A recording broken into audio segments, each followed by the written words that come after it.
અનુલક્ષીને અથવા તો વેગને અનુલક્ષીને અથવા તો અંતરને અનુલક્ષીને સંકલનની રીતથી અમુક એમસીક્યુ ની ચર્ચા કરી હતી. હવે આપણે થોડા ચેપ્ટરમાં આગળ વધવાનો વિચાર છે અને જ્યારે ચેપ્ટર આખો કમ્પ્લીટ થાય ત્યારે આપણે ઘણા બધા બહારના ગુજરાત બોર્ડ ગુજકેટના જે ગુજકેટમાં જો કે 11 આવશે ને જેડબલઈ ના નીટના એમ્સમાં જેટલી એક્ઝામ કોમ્પિટિટિવ એક્ઝામ ની અંદર જેટલા એમસીક્યુ જે ટાઈપના એમસીક્યુ પૂછાતા હોય તે બધા એમસીક્યુ આપણે શીખવાના જ છે. પરંતુ આજે આપણે શરૂઆત કરવા જઈ રહ્યા છીએ ખૂબ જ અગત્યની અને આ ચેપ્ટરનો હૃદય કહેવાય. આ ચેપ્ટરનો હૃદય શબ્દ મારો ખોટો પડશે કારણ કે 11-12 સાયન્સનો હૃદય કહેવાય એવી થિયરી જેનું નામ છે અચળ પ્રવેગી ગતિના સમીકરણો. આ સમીકરણનો ઉપયોગ આપણે ઇલેક્ટ્રોનિક્સના ચેપ્ટર સિવાય કોઈ પણ ચેપ્ટરની અંદર કરી શકશું. એટલે જનરલી આપણે જોવા જઈએ તો મોટા ભાગના 80% ચેપ્ટરની અંદર આજે આપણે જે ભણવાના છીએ તેનો આપણે સદ ઉપયોગ ભવિષ્યમાં કરતા રહેશું. આની અંદરનો જેડબલઈ કેવી રીતના થાય, નીટ કેવી રીતના થાય, કેટલા ડીપમાં જઈ શકાય, આ એક થિયરી એક લેક્ચરમાં પૂરી નથી થતી. આ એક થિયરી 3-4 લેક્ચરની અંદર પૂરી થશે. એટલે ત્યાં સુધી કન્ટિન્યુઅસલી વ્યવસ્થિત ભણવાનું છે, વાંચવાનું છે, લખવાનું છે, ટેન્શન લીધા વગર. તો આપણે શરૂઆત કરીએ અચળ પ્રવેગી ગતિના સમીકરણો વિશે. સૌથી પહેલા એક શબ્દ લખ્યો છે બેટા, આ એક વિડિયો ખૂબ જ મોટો બનશે. મારા મત અનુસાર 30, 40, 45 મિનિટ સુધીનો વિડિયો બનશે. ખાસ ધ્યાનથી સમજવાનો છે કારણ કે આ બેઝ છે. જો આ નહીં આવે ને તો આની આગળના એક એક ચેપ્ટરમાં કઈ ખબર જ નહીં પડે કે શું વાત હતી ને શું વાત નથી. એટલે ઓકે, સૌથી પહેલા એક શબ્દ પકડીએ જે શબ્દ છે અચળ પ્રવેગી ગતિ. તો સાહેબ પેલા અચળ પ્રવેગી ગતિ એટલે શું થાય? તો એક વસ્તુ પેલા મનમાં યાદ રાખો, હાવ સિમ્પલ વસ્તુ યાદ રાખો કે ભાઈ અચળ પ્રવેગી ગતિ બોલવામાં આવે અથવા તો નિયમિત પ્રવેગી ગતિ બોલવામાં આવે. આ બે શબ્દનો મતલબ એક જ થાય. આ બે એક જ શબ્દ છે ટૂંકમાં. અચળની જગ્યાએ તમે નિયમિત બોલો તોય વાંધો નહીં, નિયમિતની જગ્યાએ તમે અચળ બોલો તોય વાંધો નહીં. પણ હવે વાત કરીએ એના મતલબ, એનો મતલબ થાય શું? ઓકે, એના વિશે ચર્ચા કરીએ. સાંભળજો બેટા, પ્રવેગ તો છે પરંતુ અચળ પ્રવેગ છે. મારી વાત સમજો.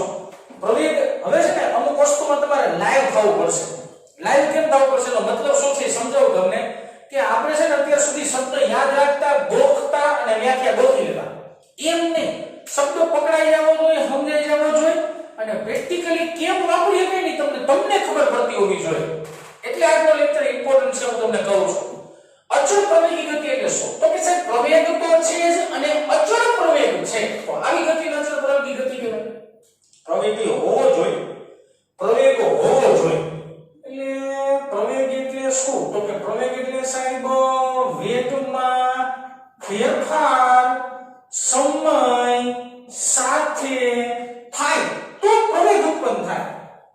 મારી પાસે જે વેગ હોય એ વેગમાં સમય સાથે ફેરફાર થાય તો પ્રવેગ ઉત્પન્ન થાય. પણ પ્રવેગ કેવો હોવો જોઈએ? તો કે અચળ હોવો જોઈએ. તો જો વાત ગોળ ગોળ નથી કરતો, વાત ક્લિયર કરું હું કે પ્રવેગ એટલે શું? તો વેગમાં ફેરફાર સમય સાથે થવો જોઈએ અને એ પ્રવેગ જો અચળ કરવામાં આવે તો એને અચળ પ્રવેગી ગતિ કહેવાય અથવા તો નિયમિત પ્રવેગી ગતિ કહેવાય. ઉદાહરણ આપી સમજાવો તો કે લાઈટ થાય, બાકી ટકોણ પડતો થાય. બરાબર ને? આ ઉદાહરણ મસ્ત મજાનું જો. હવે જો કોઈ ગાડી અહીંયા ઊભી હતી, માનો એ ગાડીએ 1 મીટર અંતર કાપવા માટે 1 સેકન્ડનો સમય લીધો. હા બાજુ તો અહીંયાનો વેગ કેટલો થયો? અહીંયાનો વેગ કેટલો થયો? વેગ બરાબર અંતરના છેદમાં સમય. તો વેગ એવો 1. હા બધો મારી વાત બરાબર ને? ઓકે, હવે જો નિરાતે પાછી મારે ઈ પદાર્થ અહીંયા પહોંચ્યો 1 મીટર અંતર ગઈ 1 સેકન્ડની અંદર પદાર્થ અહીંયા પહોંચ્યો. અહીંયા પદાર્થ પહોંચે છે ત્યારે તમે નિરાતે વિચારવા જાશો તો એને સેમ વસ્તુ કઈ રહી છે. સેમ વસ્તુ એટલે શું? તો કે હવે એને 2 મીટર અંતર કાપ્યું હોય છે. હવે એને 2 મીટર અંતર કાપ્યું હોય છે 1 સેકન્ડમાં. પેલા 1 મીટર અંતર કાપવા માટે 1 સેકન્ડ લાગતી હતી. હવે એને 2 મીટર અંતર કાપવા માટે 1 સેકન્ડ જ લાગી. તો વેગ શું? તો કે વેગ બરાબર અંતરના છેદમાં સમય. તો વેગ મળ્યો 2. હજી વાત કરો, પદાર્થ આગળ ગતિ કરે છે. હવે એને 3 મીટર અંતર કાપવા માટે લાગતો સમય 1 સેકન્ડ કાપવા માંડ્યો, એનો મતલબ એક જ સેકન્ડમાં 3 મીટર અંતર કાપી લે. વેગ કેટલો? 3/1. વેગનો જોબ શું આવે? 3. હવે આગળ વાત કરો કે હવે ઈ પદાર્થને 4 મીટર અંતર કાપવા માટે 1 સેકન્ડનો સમય લાગ્યો, તો વેગ કેટલો? 4. હવે સમજી જાય ને 4/1 જોબ 4. કહેવાનો મતલબ શું થયો? સમાન સમયગાળાની અંદર કાપવામાં આવતું અંતર વધતું ગયું. સમાન સમયગાળો અહીંયા તમે કયો 0 સેકન્ડની ગતિ ચાલુ કરી તો પહેલી સેકન્ડ, બીજી સેકન્ડ, ત્રીજી સેકન્ડ, ચોથી સેકન્ડ. પહેલી સેકન્ડ 1 મીટર, બીજી સેકન્ડ 2 મીટર, ત્રીજી સેકન્ડ 3 મીટર. એટલે કાપવામાં આવતું અંતર વધતું ગયું, મોટું થતું ગયું. એનો મતલબ એવો થયો સમયના સમાન ગાળા માટે, સમયનો સમાન ગાળો, વેગના મૂલ્યમાં વધારો થવા માંડ્યો. સમય સરખો જ લે છે પણ વેગ વધારે છે. સમય સરખો જ લે છે, વેગ વધારે છે. જો વેગ વધારે છે એનો મતલબ વેગ બદલે છે. આ સેકન્ડે વેગ 1, આ સેકન્ડે વેગ 2, આ સેકન્ડે વેગ 3, આ સેકન્ડે વેગ 4, આ સેકન્ડે વેગ 5. તો પ્રત્યેક સેકન્ડ બાદ તેના વેગના મૂલ્યમાં વધારો થાય છે. દેશી ભાષામાં વેગમાં ફેરફાર થાય છે. એટલે દેશી ભાષામાં પ્રવેગ ઉત્પન્ન થયો. શું ઉત્પન્ન થયો? પ્રવેગ ઉત્પન્ન થયો. પણ તમે નિરાતે વિચારવા જાવ ને તો તમને સમજાઈ જાય કે સાહેબ આ પ્રવેગ છે ને, પ્રવેગ ઠેઠ સુધી કેવો આવતો હોય છે? અચળ જ આવતો હોય છે. કારણ કે વેગમાં થતો વધારો સતત રીતના વધે છે. એટલે કે પહેલી 1 સેકન્ડમાં 1 નો વધારો, બીજી 1 સેકન્ડમાં પાછો 1 નો વધારો, ત્રીજી 1 સેકન્ડમાં પાછો 1 નો વધારો, ચોથી 1 સેકન્ડમાં પાછો 1 નો વધારો, પાંચમી સેકન્ડમાં પાછો 1 નો વધારો. તો જો દર વખતે વેગમાં થતો વધારો 1 નો છે, તો આમાં પ્રવેગ તો ઉત્પન્ન થાય, પણ કેવો પ્રવેગ ઉત્પન્ન થાય? અચળ પ્રવેગ ઉત્પન્ન થાય. હવે ધારો કે અચળ પ્રવેગ નો હોય તો શું થાય એ સમજાવો. હવે જો અચળ પ્રવેગ નથી હો ભાઈ, ઓકે, વેગમાં ફેરફાર થાય છે પણ અચળ પ્રવેગ નથી. અચળ પ્રવેગ નથી. કેના જેવી વાત છે ખબર તમને? તો કે જો પહેલી સેકન્ડની અંદર વેગ ધારો કે 1 મીટર પર સેકન્ડ, બીજી સેકન્ડની અંદર વેગ ધારો કે 5 મીટર પર સેકન્ડ, ત્રીજી સેકન્ડની અંદર વેગ ધારો કે 4 મીટર સેકન્ડ, હાલો ચોથી સેકન્ડે વેગ ધારો કે જોવા જાય તો 8 મીટર પ્રતિ સેકન્ડ. એટલે હોન્ડા આપતા હોય ને 0 10 20 30 10 20 30 20 40 50 60 પાછો 30 પાછો 40 50 60 70 80 90 100 પાછો 70 પાછો 50 પાછો 30 પાછો 20 પાછો 0. તો બધા કેસમાં જો વેગ તો થયો, વેગ ફરવાનો મતલબ પ્રવેગ તો પેદા થયો, પણ વેગ ફરવાનો જે દર છે ને, જે વેગ ફરવાનો દર છે એ અચળ નથી. વેગ ફરવાનો દર અચળ નથી તો પ્રવેગ અચળ ન થાય. પ્રવેગ મળે પણ પ્રવેગ અચળ ન મળે. આ વસ્તુ ખાસ યાદ રાખજો. જો મારે તમને આ તમે દેશી ભાષામાં તમને વાત જે ગળે ઉતરે ને ભાષામાં મેં સમજાયું, મારે ટેકનિકલી ભાષામાં બોલવું તો આમ કહી શકાય પ્રવેગ બરાબર dv/dt. આ તમને સમજાય છે. તો કેવું પડે કે સમયગાળા દરમિયાન એકમ સમયમાં પદાર્થનો વેગ જો અચળ રહેતો હોય, એકમ સમયમાં પદાર્થનો વેગ જો અચળ રહેતો હોય તો તેવા પ્રવેગને અચળ પ્રવેગ કહેવાય. એકમ સમયમાં જો પદાર્થનો વેગ અચળ રહેતો હોય તો તેવા સમયમાં પદાર્થને અચળ પ્રવેગ છે તેમ કહેવાય. તો સિમ્પલ એક લોજિક થી અચળ પ્રવેગી ગતિ માટે તમને મારે પેલા અચળ પ્રવેગી વસ્તુ સમજાવવી પડે, એની ક્લિયરિફિકેશન વાળી ચર્ચા થઈ. એટલે આ શબ્દ તમને મગજમાં યાદ રહેવો જોઈએ, બરાબર ને? આ શબ્દ ઉપરથી બધી વાતો કરવાની છે આજના લેક્ચરમાં. મસ્ત મજાના સમીકરણ બનાવવાના છે. અને બેટા તમે ભૌતિક વિજ્ઞાન ભણો છો એટલે પેલા તો મનમાં જે ડર હોય ને ડર કાઢી નાખવાનો. કારણ કે ભૌતિક વિજ્ઞાન એવો સબ્જેક્ટ છે જે લાઈવ કરી શકાય એટલે કે તમને ને હું બે વિડિયો જોતા એકબીજા સાથે કનેક્ટ પ્રેમથી થઈ હતી, બરાબર? હું બોલું ને તો વિચારો ને એકબીજા કનેક્ટ થઈ ગયા, બરાબર? ઓકે, વાત કરી છે ગતિના સમીકરણોની. ફિઝિક્સની અંદર સમીકરણ યાદ નહીં તો દાખલો રહી જાય. ફિઝિક્સની અંદર જો તમને સમીકરણ કન્સેપ્ટ ખબર નહીં પડતી હોય ને તો દાખલો નહીં જ થાય. એટલે ખાસ આપણે સમીકરણ કેવી રીતના સાબિત કરીએ છીએ જોવાના છે. અહીં મેં ગ્રાફ દોરેલો છે. મેં તમને છે ને ખરેખર ગ્રાફ સમજાવવા નથી અથવા ભણાવવા નથી, એ મને ખ્યાલ છે. ખરેખર ટેક્સ્ટ બુકમાં જોવા જાવ ને તો ટેક્સ્ટ બુકમાં સ્ટાર્ટિંગમાં ગ્રાફ આવી જાય. પણ મારી પેટર્ન એવી છે કે ગ્રાફ પોર્શન ને હું થોડાક છેલ્લે રાખો. ગ્રાફ એકી હારે આપણે છેલ્લે બે લેક્ચર લેશું ને એટલે મસ્તીના બધા ગ્રાફ તમને આવડવા મળશે. એટલે ત્યાં સુધી ચિંતિત નહીં થવાનું કે ગ્રાફ તમને કોઈ શીખવાડવા નથી, આવડી જાય, સમજાવી દઈશ, ખાલી વિશ્વાસ રાખો. ઓકે, મેં x સુધી લીધું y, x y અક્ષ ઉપર એક ગ્રાફ દોર્યો છે, જેમાં x અક્ષ એટલે કે આ અક્ષને x અક્ષ કહેવાય, y આને જ x કહેવાય, ના નિયમ નથી અને y કહી દે, મને વાંધો નથી કાંઈ, પણ આને x કહેતા હોય અને y કહેવું પડે, અને આને x કહેતા હોય આને y કહેવું પડે, ઈ યાદ રાખો. ઓકે, x અક્ષ છે જે સમયને રજૂ કરે છે. કોને રજૂ કરે છે? સમયને. સમયને સાદી ભાષામાં ટાઈમ કહેવાય તો t વડે દર્શાવશું. અને y અક્ષ છે એ y અક્ષ વેગને રજૂ કરે છે. વેગને આપણે v વડે દર્શાવીએ છીએ. વેગને રજૂ કરે છે. એનો મતલબ એવો થયો x અક્ષ ઉપર આગળ જાવ ને તો સમયના મૂલ્યમાં ફેરફાર થાય છે બોલાય. x અક્ષ ઉપર હું આગળ જાઉં તો સમયના મૂલ્યમાં ફેરફાર થાય છે એમ બોલાય, અને y અક્ષ પર આગળ જાઉં તો વેગના મૂલ્યમાં ફેરફાર થાય છે તેમ બોલી શકાય. આ એક વસ્તુ ક્લિયર ધ્યાન રાખો. ઓકે, સરસ. હવે જો કે આને કહેવાય ઉગમ બિંદુ અથવા તો સંદર્ભ બિંદુ. આને કહેવાય ઉગમ બિંદુ અથવા સંદર્ભ બિંદુ. તો અહીંયા સમય આપણે વિચારીએ t બરાબર 0 સમય. અહીંથી આપણી ગતિ શરૂઆત થાય છે કે t બરાબર 0 સમય. પદાર્થની ગતિની શરૂઆત થાય છે અહીંથી. આ બિંદુએથી પદાર્થની ગતિની શરૂઆત થાય છે. તો t બરાબર 0 સમયે આ પદાર્થનો વેગ, જેને આપણે કહી દઈએ v0. t બરાબર 0 સમયે પદાર્થનો વેગ આપણે કહી દઈએ v0.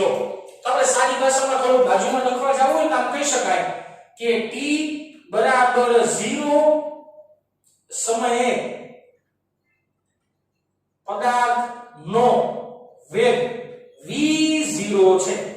t બરાબર 0 સમયે પદાર્થનો વેગ શું છે? v0 છે. તો આવા વેગને કહેવામાં આવે છે પ્રારંભિક વેગ. મને કોઈ એક વિદ્યાર્થી આ પ્રશ્ન પૂછ્યો તો તાજેતરમાં, મેં એને WhatsApp જવાબ પણ આપ્યો હતો, બરાબર? એને આપણે કહેશું પ્રારંભિક વેગ. ઓકે, હવે આ પદાર્થ અચળ પ્રવેગી ગતિ કરે છે. અચળ પ્રવેગી ગતિ કરશે એટલે ગ્રાફ હંમેશા સીધો જ આવશે, કારણ કે સમાન સમયની અંદર વેગના મૂલ્યમાં સમાન વધારો થાય. સમાન સમયની અંદર વેગના મૂલ્યમાં સમાન વધારો થતો હોય છે તો ગ્રાફ સીધો જ આવશે. ઈ પદાર્થ ગતિ કરતા આ બિંદુએ પહોંચ્યો. ઈ પદાર્થ ગતિ કરતા આ બિંદુએ પહોંચ્યો. જ્યારે પદાર્થ અહીંથી ગતિ કરીને અહીંયા આવે અને ત્યારે જો તેનો વેગ માપવામાં આવે, પદાર્થ જ્યારે અહીંથી ગતિ કરીને અહીંયા આવે અને ત્યારે વેગ માપવામાં આવે તો તેનો વેગ થતો હશે v જેટલો. કેટલો વેગ થતો હશે? v જેટલો. અને ત્યારે જ જો એનો સમય માપવામાં આવે, ત્યારે જ તે પદાર્થનો જો સમય માપવામાં આવે તો ત્યારે લાગતો સમય એટલે કે આ બિંદુ પાસેનો સમય આપણે કહીએ t બરાબર t જેટલો સમય થતો હોય છે. કેટલો સમય થતો હોય છે? t બરાબર t જેટલો સમય. તો આપણે સારી ભાષામાં કહી શકીએ કે t બરાબર t સમયે પદાર્થનો વેગ v જેટલો હશે. કેટલો હશે પદાર્થનો વેગ? v જેટલો હશે. અને જે t બરાબર t સમય વેગ મળ્યો એ વેગને આપણે સાદી ભાષામાં કહીએ છીએ અંતિમ વેગ. શું નામ આપશું આપણે એને? અંતિમ વેગ એવું નામ આપશું. આ કેને જેવી વાત છે? હું અત્યારે અહીંયા ઊભો છું તો t બરાબર 0 સમય હું અહીંયા છું તો મારો પ્રારંભિક વેગ શું? v0. મેં ગતિ કરી મારી ગતિ પૂર્ણ થઈ. અહીંયા મારી ગતિ પૂરી થાય છે તો આટલા સમયને t સમય કહેવાય, અને અહીંયા મારો વેગ કેટલો હશે? v જેટલો વેગ હશે. આ બે વસ્તુ મેં અત્યારમાં વિચારી રાખેલી છે. ઓકે, મારે જો ગ્રાફનું નિરૂપણ કરવું હોય તો ગ્રાફ વિશેની ચર્ચા કરવી હોય તો અહીં બે રીતમાં લખી નાખીએ આપણે. કઈ ગ્રાફ વિશે કંઈક લખવું તો લખી નાખીએ કે ધારો કે કોઈ એક સૂર્ય માર્ગ પર અચળ પ્રવેગી ગતિ કરતા પદાર્થનો વેગ અને સમયનો આલેખ આકૃતિમાં દર્શાવેલ છે.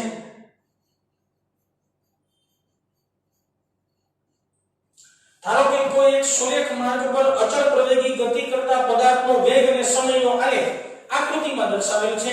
બેટા મેં શબ્દ લખ્યો છે અચળ પ્રવેગ. એટલે અચળ પ્રવેગના જો ગ્રાફ દોરવામાં આવે અથવા તો અચળ પ્રવેગી ગતિનો આલેખ વિચારવામાં આવશે તો ગ્રાફ હંમેશા સૂર્યક જ આવશે. ગ્રાફ હંમેશા કેવો આવશે? સૂર્યક આવશે.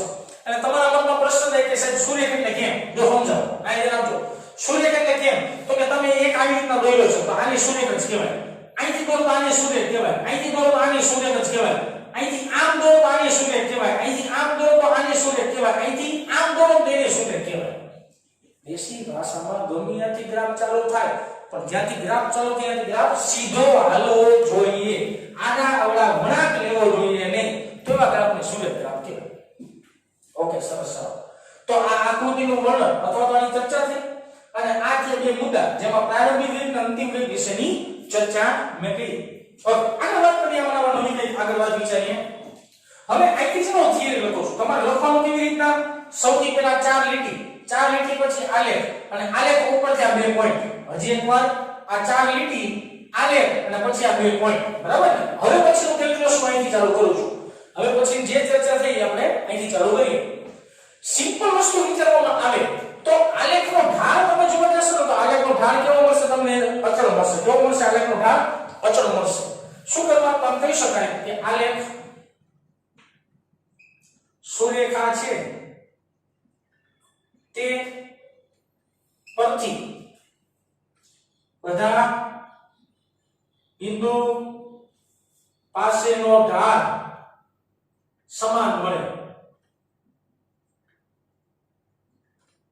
હવે એટલે 50% છોકરાઓને ઢાળમાં પ્રશ્ન રહેતો હોય છે કે સાહેબ ઢાળ એટલે શું? મેં ઓલરેડી આગળ જૂના લેક્ચરોમાં ચર્ચા કરેલી છે. ઢાળ કેમ ગોતાય અને ઘેરાતું ક્ષેત્રફળ કેમ ગોતાય. પણ એ શબ્દ આવ્યો છે ભાઈ, શબ્દમાં તમને સમજાવી દઉં કે કોઈ પણ ગ્રાફની અંદર મારે ઢાળ શોધવો હોય ને એટલે મારે અક્ષ y ના છેદમાં અક્ષ x લઈ લેવાની.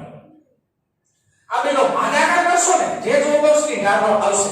એટલે તમે કહો કે y અક્ષ ભાગ્યા x અક્ષ કરશો ને તો જે જવાબ આવશે એ કેટલો આવશે? ઢાળનો જવાબ આવશે. અને માત્ર જાણકારી માટે મારે જો એક વાત બીજી કરવી હોય તો આમ કહી શકાય કે x અક્ષ અને એને ગુણ્યા y અક્ષ લેવામાં આવે તો આના જે જવાબ સ્વરૂપે વચ્ચે વસ્તુ આવશે એને કહેવાય ઘેરાતું ક્ષેત્રફળ. આ બે મુદ્દા યાદ રાખવાના કે ઢાળ એટલે y અક્ષના છેદમાં x અક્ષ અને ઘેરાતું ક્ષેત્રફળ એટલે x અક્ષ ગુણ્યા y અક્ષ. આમાં બેનો ગુણાકાર થાય, આમાં બેનો ભાગાકાર થાય. ભાગાકારના નિયમો y ના છેદમાં x આવવું જોઈએ તો ઢાળ મળે, બાકી ન મળે. ઓકે, સરસ. સારો. આલેખ સુરેખા છે તે પરથી બધા બિંદુ પાસેનો ઢાળ કેવો મળતો હોવો જોઈએ? તમને 101% સમાન મળતો હોવો જોઈએ. હજી ઢાળ વિશે મનમાં કન્ફ્યુઝન રહેશે ને બેટા? It's okay. આગળ જતા હું જ્યારે તમને ગ્રાફ સમજાવીશ ને, બધે આલેખ સમજાવીશ ને ત્યારે તમને ઢાળ શોધતા પણ શીખડાવીશ, ત્યારે ચર્ચા કરશું. હવે મને સમજાવો કે પદાર્થ છે ને આ બિંદુએથી ગતિની શરૂઆત કરે છે અને આ બિંદુએ ગતિનું પૂર્ણ કરે છે. તો અહીંથી લઈને અહીંયા જાય ત્યારે એ તમને અચળ પ્રવેગી ગતિ કરતો હોય એવું દેખાય છે તો ગ્રાફ સુરેખા આવશે. અચળ પ્રવેગી ગતિ જ્યારે પદાર્થ કરતો હોય ને ત્યારે એના માટે આપણે કહી શકીએ તો તત્કાલીન પ્રવેગ બરાબર સરેરાશ પ્રવેગ થાય. તત્કાલીન પ્રવેગ બરાબર શું થઈ જાય? તો કે સરેરાશ પ્રવેગ થાય. હવે તત્કાલીન પ્રવેગ એટલે શું બેટા? તો કે જે તે બિંદુ પાસેનો પ્રવેગ. અને સરેરાશ પ્રવેગ એટલે શું થાય બેટા? તો કે સરેરાશ એટલે કે અંતિમ માઈનસ પ્રારંભિક વેગના છેદમાં અંતિમ માઈનસ પ્રારંભિક સમય. તત્કાલીન પ્રવેગનું મૂલ્ય જે મળતું હોય ને એ જ મૂલ્ય કોનું મળવા માટે? તમને સરેરાશ પ્રવેગનું મળવા માટે. તો તત્કાલીન પ્રવેગને કેના વડે દર્શાવવા તમને ખ્યાલ છે? તત્કાલીન પ્રવેગ આપણે a વડે દર્શાવતા હતા અને સરેરાશ પ્રવેગ શોધવું હોય તો સરેરાશ પ્રવેગ આપણે કેવી રીતે શોધતા હતા? અંતિમ વેગ માઈનસ પ્રારંભિક વેગ. અહીંયા થોડું શોર્ટમાં લખી દઉં છું કે અંતિમ વેગ માઈનસ પ્રારંભિક વેગ ના છેદમાં અંતિમ સમય માઈનસ પ્રારંભિક સમય.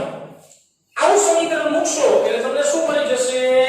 સરેરાશ પ્રવેગ મળશે. ઓકે, બધી કિંમત મૂકી આપણે સિમ્પલ.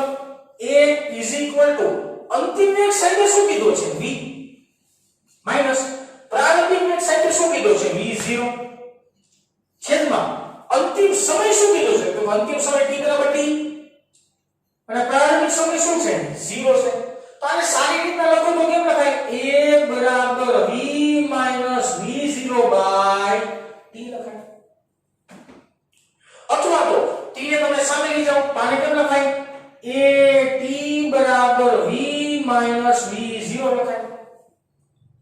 લખાય આના વેટના અથવા તો તમે v ને સૂત્રનો કરતા બનાવો v બરાબર v0 પ્લસ at લખાય આમાં મેં v ને સૂત્રનો કરતા બનાવ્યો તો માઈનસ પદ આ બધું આવે હવે હાલો તમે t ને સૂત્રનો કરતા બનાવો તો t બરાબર v માઈનસ v0 ના છેદમાં a લખાય t ને સામે લીધો a છેદમાં આવી જાય આવું સમીકરણ લખી શકાય તો બેટા એક જ સમીકરણની મદદથી આપણે અલગ અલગ આવા ચાર સમીકરણ બનાવી શકાય અને હું એમ કહું છું ત્યાં સુધી આપણા માટે ચાર સમીકરણ મોસ્ટ ટાઈમ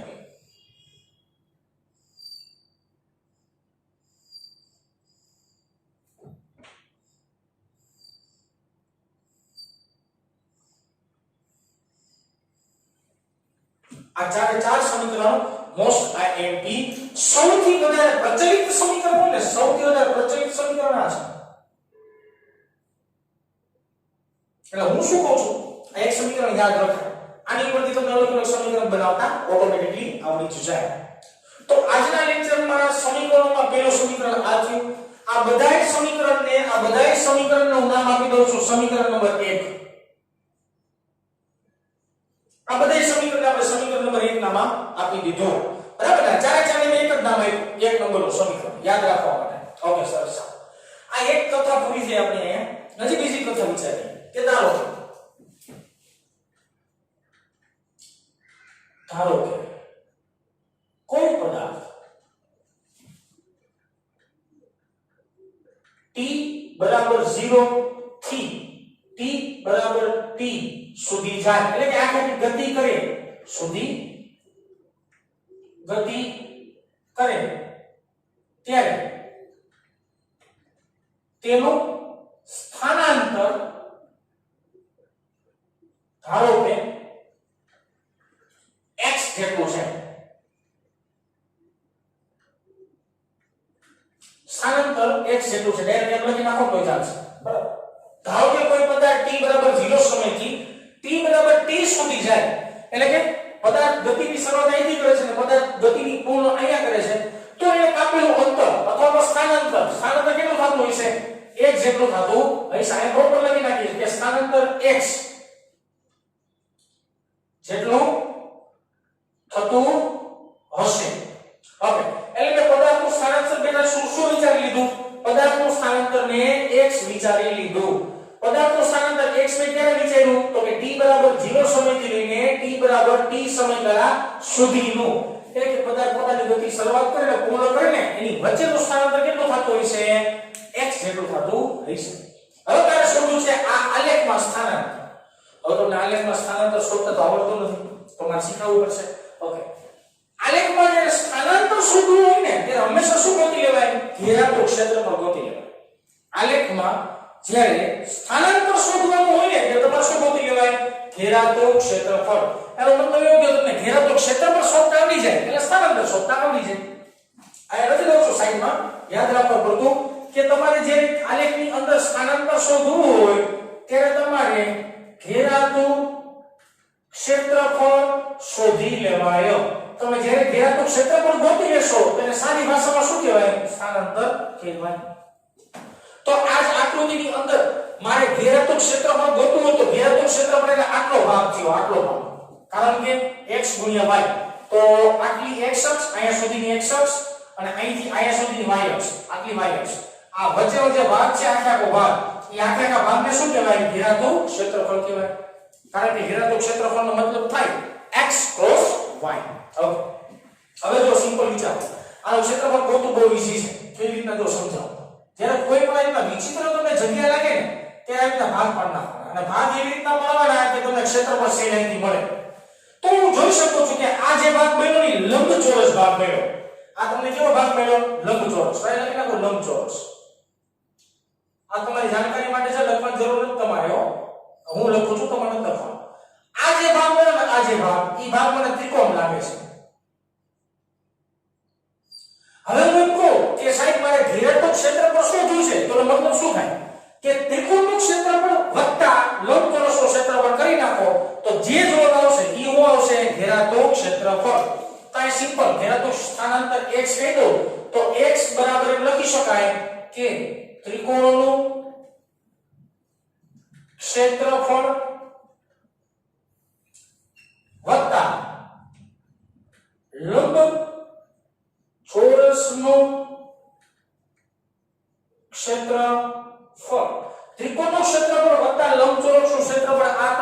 બે મૂકશો એટલે તમને શું મળશે ઘેરાતું ક્ષેત્રફળ મળશે અને જેને આપણે સાદી ભાષામાં સ્થાનાંતર કહેવાય ઓકે સરસ હવે નિરાંતે વાત વિચારો બેટા હાવ શાંતિથી વાત વિચારવાની હો કટકે વટકે હું એમ કહું આ બિંદુ અને આ બિંદુ નું અંતર કેટલું થાય અહીંથી આટલું અંતર કેટલું થાય અહીંથી આટલું અહીંથી લઈને આટલું અંતર કેટલું થાય આકૃતિમાં જોશો તો ડાયરેક્ટ ખબર પડી જશે v v0 જેટલું થાય કેટલું અંતર થાય v v0 જેટલું બરાબર ઓકે 50% દાંત કાઢતે છે કે ખબર જ ન પડી હે હાલો સમજાવો જો અહીંયા આ ફૂટપટ્ટી છે આ 0 છે આ 10 છે આ 20 છે અને આ 30 છે બરાબર મારી પાસે એક પેન્સિલ છે એ આવડી મોટી છે અને બીજી પેન્સિલ છે એ આવડી મોટી છે હવે હું એમ કહું કે આ પેન્સિલમાંથી આ પેન્સિલ કેટલી નાની છે આ મોટી પેન્સિલ કરતા નાની પેન્સિલ કેટલી નાની છે તમે શું જવાબ આપો સાહેબ આટલી નાની છે આટલી કેટલી થાય તો કે મોટી કેટલી છે 30 નાની કેટલી છે 20 બાદબાકી કરો જવાબ કેટલો આવ્યો 10 તો શું કહેવાય કે બે વચ્ચે 10 નો ફેરફાર છે આ જોઈ શકો છો આ બિંદુએ વેગ v છે આ બિંદુએ વેગ v0 છે તો આ બે વચ્ચેનો ફેરફાર થયો ને જોઈ શકો છો આકૃતિમાં બે વચ્ચેનો ફેરફાર થયો તો ફેરફાર કેટલો થાય v v0 જેટલો થાય આવા સિમ્પલ ઉદાહરણો પરથી મેં તમને વાત કરી ઓકે સરસ ચાલો હવે આપણે વાત કરવાની છે સાહેબ ત્રિકોણનું ક્ષેત્રફળ અને લંબચોરસનું ક્ષેત્રફળ મેળવવાની ત્રિકોણનું ક્ષેત્રફળ અને લંબચોરસનું ક્ષેત્રફળ મેળવવાની ચાલો મેળવીએ x બરાબર ત્રિકોણનું ક્ષેત્રફળ શું થાય 1/2 ગુણ્યા પાયો ગુણ્યા વેધ આ 9 10 માં મળી રહ્યો હોત ત્રિકોણનું ક્ષેત્રફળ થાય 1/2 પાયો ગુણ્યા વેધ ઓકે આ એક ઇક્વેશન થયું વચ્ચે સરવાળાની નિશાની લંબચોરસનું ક્ષેત્રફળ એટલે શું થાય લંબાઈ ગુણ્યા પહોળાઈ લંબચોરસનું ક્ષેત્રફળ થયું લંબાઈ ગુણ્યા પહોળાઈ બધી કિંમત શાંતિપૂર્વક મૂકવાની છે હાલો મૂકો x બરાબર 1/2 પાયો પાયો એટલે નીચેનો ભાગ થાય બરાબર ને પણ તમે એને વેધે કહી દો મને કઈ વાંધો નથી અને આને વેધ કહેતા તો આને પાયો કહી દો એમાં કાઈ ફેર પડતો નથી હું પેલા વેધ લખું છું તો વેધ છે મારી પાસે v v0 મારી પાસે વેધ શું છે આને વેધ કહેવાય ખરેખર તો અને આને પાયો કહેવાય હવે તમે આગળ પાછળ લખો છો આને તમારે વેધ માનવો છે માની લો કાઈ ફેર ન પડે જીવનમાં કારણ કે બે પદ ગુણાકારમાં ક્રમનું મહત્વ ન હોય 2 ગુણ્યા 3 6 3 ગુણ્યા 2 6 થાય બરાબર ઓકે એને ગુણ્યા વેધ પણ જગ્યાએ પાયો લખીશ ને પાયો એટલે કે અહીંથી લઈને આટલું અંતર થાય t જેટલું t એક સમીકરણમાં મળી ગયું મસ્તીનું ઓકે વચ્ચે સરવાળાની નિશાની લંબાઈ એટલે તમે નીચેના ભાગની જોવાની છે બાકી લંબાઈ કેટલી આટલી લંબાઈ છે અને ઊંચાઈ અથવા પહોળાઈ જો તો આટલી પહોળાઈ થાય પહોળાઈ નો કેટલા લખું તો v0 થાય અને લંબાઈ આપણે t કીધી આટલું અંતર અહીંથી લઈને આટલું અંતર v0 જેટલું થાય અને અહીંથી લઈને આટલું અંતર t જેટલું થાય તો v0 ગુણ્યા t કરશો એટલે લંબાઈ ગુણ્યા પહોળાઈ થઈ ગયું બરાબર સારી રીતે લખો x બરાબર 1/2 v v0 t plus v0 t okay સરસ હવે તમે ધ્યાનપૂર્વક સમીકરણ નંબર 1 જો સમીકરણ નંબર 1 જો તો v v0 બરાબર શું લખાય 80 લખાય v v0 બરાબર શું લખાય 80 લખાય અને ચોખ્ખું કરીને તમને થોડું સમજાવી દઉં કે સમીકરણ નંબર 1 પરથી અહીંયા લખીશું સિમ્પલ કે સમીકરણ નંબર 1 પરથી v v0 બરાબર 80 સમીકરણ નંબર 1 પરથી v v0 બરાબર શું લખશું આપણે 80 લખશું હાલો મૂકો કિંમત x બરાબર 1/2 a t यानी किंमत મૂકી 80 અને 12 t તો એમનો છે આ t એમનો છે વત્તા v0 t સાદું મૂકો મસ્તીનું x બરાબર 1/2 at સ્ક્વેર t ગુણ્યા t b સ્ક્વેર વત્તા v0 t તો આ એક તમને નવું મસ્ત મજાનું બ્રાન્ડ ન્યુ સમીકરણ મળ્યું આ આપણે સમીકરણ નંબર 2 નામ આપશું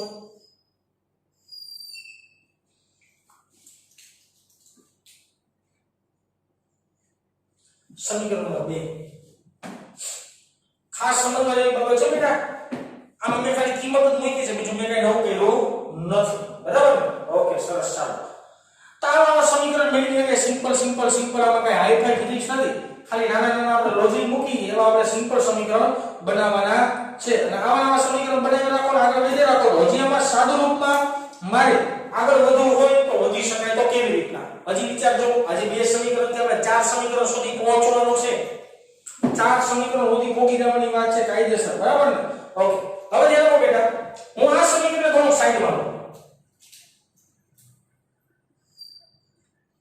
આ સમીકરણ થોડું સાઈડમાં લઈ જાય એક જ સમીકરણ બરાબર સાદું રૂપમાં જાય અહીંયા દેખાશે લગભગ દેખાશે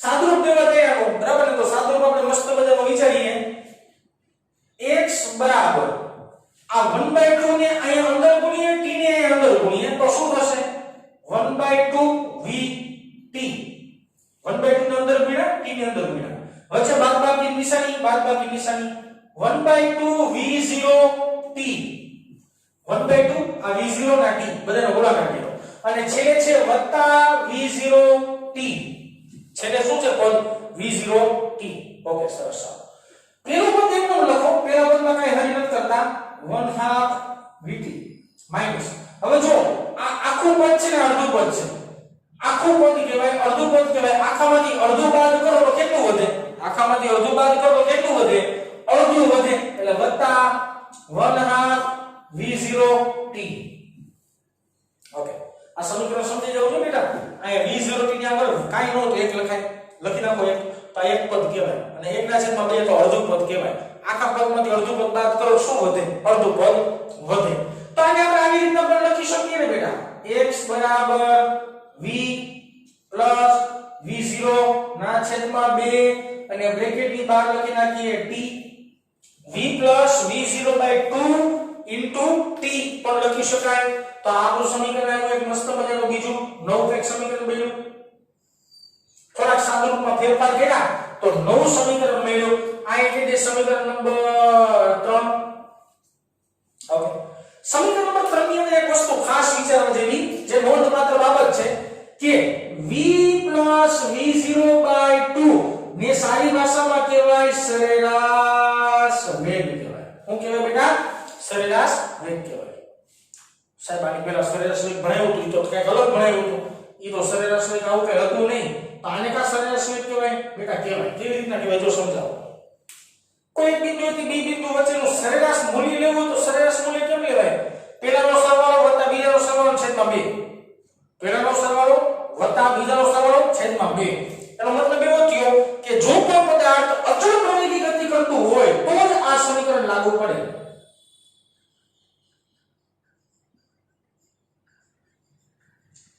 જો કોઈ પદાર્થ અચળ પ્રવેગી ગતિ કરે તો જ આ સરેરાશ વેગ વાપરી શકાય અચળ પ્રવેગી ગતિ ન હોય તો આ સરેરાશ વેગ કહેવાય નહીં આ ખાસ વસ્તુ યાદ રાખશો ઓકે ત્રણ સમીકરણને પહોંચાડી લાસ્ટ નાનકડું સમીકરણ જે ઝડપથી પૂરું કરીએ બરાબર ને ઓકે ધ્યાન આપજો મસ્ત મજાનું એટલે હમણાં આગે તો સમીકરણ પૂરું વિચારીએ આપણે શું થતું હોય છે ને શું નહીં થતું આ સમીકરણ બનાવવું છે ને બેટા એ ખૂબ જ સહેલું એટલે કેમ ધ્યાન આપજો આ જ સમીકરણને પાછું લઉં છું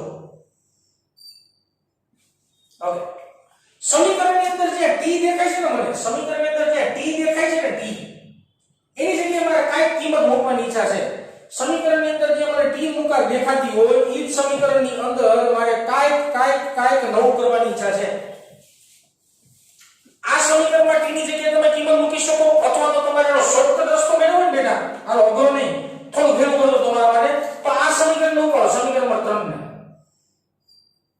અહીં લખી દઉં છું વાક્ય રચના લીટી લખી દઉં છું કે સમીકરણ નંબર 3 માં t ની કિંમત સમીકરણ નંબર 1 માં મૂકતા સમીકરણ નંબર 3 માં સમીકરણ નંબર 1 માંથી t ની કિંમત મૂકતા સમીકરણ નંબર 3 એટલે કે આની અંદર t ની કિંમત મૂકવાની છે પણ કઈ તો કે આવડી કિંમત મૂકવાની છે ચાલો મૂકીએ શું થાય જોઈએ સૌથી પહેલા સમીકરણ નંબર 3 છે શું x બરાબર v v0/2 અને t ની કિંમત આ મૂકવાની છે તો લખીએ v v0/a t ની કિંમત આવે v v0/a આ બંને સમીકરણ આપણે ભેગા કરી નાખીએ તો આમ ભેગા થાય ને x v2 v0 ના છેદમાં 2 મેં બેનો ગુણાકાર કર્યો બીજું કઈ નથી બરાબર 2 એને સામે લઈએ તો આપણે કહેશું ને 2ax v2 v0 2 એને સામે લીધા 2ax v2 v0 તો આવા નવા બે સમીકરણ પાછા મળ્યા